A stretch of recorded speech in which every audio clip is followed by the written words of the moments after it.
Magandang araw mga ka-troopers. Welcome to our channel. Gusto niyo bang magbenta ng coins sa amin? Kami po ang RR Coin Troopers whose sole business activity is purchasing and selling of numismatic items. Sa video, nakalagay kung anong uri ng coins ang kailangan, kung ilang piraso ang kailangan.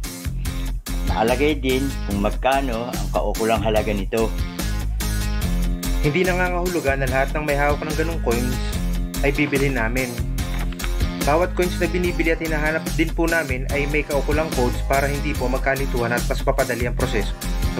At binabanggit namin ang bawat codes ng coins na completed na. Meron kayong coins na kagaya ng nabanggit, i-post sa rrcointroopers/coins upang masuri ito.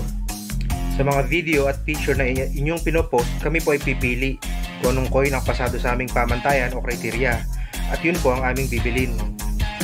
Ang deal o transaksyon ay mangyayari kapag may napili ng coins. Ang may-ari ng coins ay aming tatawagan para sa prosesong legal ng pagbili.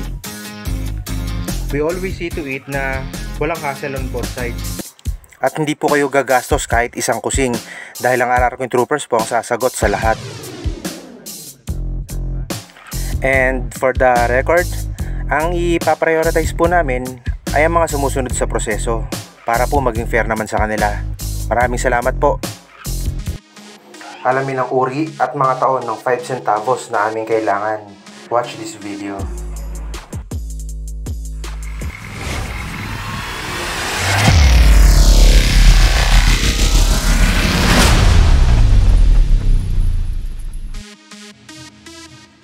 Ang tatakal natin ngayon ay ang 5 centavos na Commonwealth issue na coin. Oo.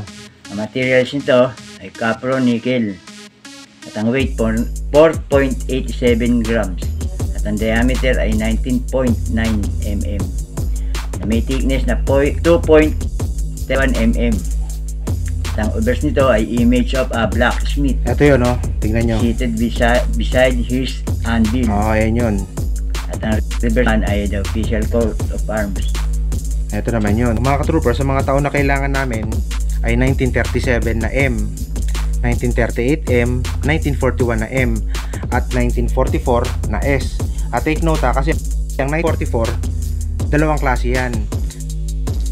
Walang mint mark. Yung hinahanap namin, 1944, may mint mark yun. At yung mint mark na yun, makikita nyo yun dito. Teka lang, labo eh. Dito nyo makikita yung mint mark. So dapat dyan may letter S, yun ang hinahanap namin. So yung ibang taon pa na kailangan namin is 1945 S and 1946 S. Ulitin ko 1937 M, 1938 M, 1944 S, 45 S at 46 S. Isang piraso lang bawat taon na nabanggit ang aming kailangan. At dapat ang kondisyon ay almost uncirculated. Ganun po dapat ang kondisyon. Magkano nga pala natin to babayaran? Itong 1937M, babayaran to ng 3,000. Okay. Ang 1938M, 2,000. Ang 1941M, 2,500. Hindi magkakapareho ng presyo, di ba? Oo, iba-iba. Kasi ano yan, iba-iba rin kasi na mintage yun eh. At ang 1944 na S, 1,500. 1945 na isang mint mark ay 1,800. Ang 1946 na S ay 1,500 babayaran. Okay, so alam nyo na gagawin kung meron kayo nito dahil sinabi na namin sa umpisa ng video. So post nyo sa rrcointroopers/coins. At wag kakalimutan ilakip ang code na RR093746. Ayan, importanteng ilagay dahil ang aming ipaprioritize ay sumusunod sa proseso. So alam niyo na rin kung anong gagawin namin. Susuriin syempre namin yan kapag pumasa sa pamantayan namin. Then tsaka tayo mag-decide kung anong pipiliin natin. Diba yung babayaran natin. Then kontakin natin sila. So maraming salamat sa inyo mga ka-troopers. God bless po.